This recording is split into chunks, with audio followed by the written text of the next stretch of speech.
It's 90 degrees in Miami in August, and as you can tell here, I'm not growing plant containers.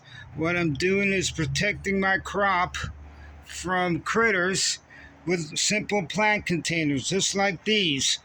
All you got to do is cut a slide right here on the side of the plant container, and you could do it in different sizes depending on your crop, and slip it on to your vegetable garden,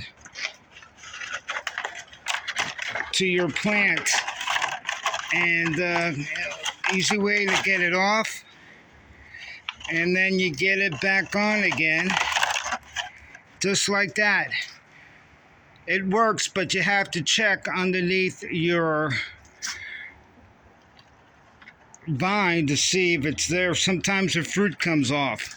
Anyway, you can do it in all different sizes. It's fun if you got extra plant containers. Thanks for watching Alfred's Gardening World, and have a great day.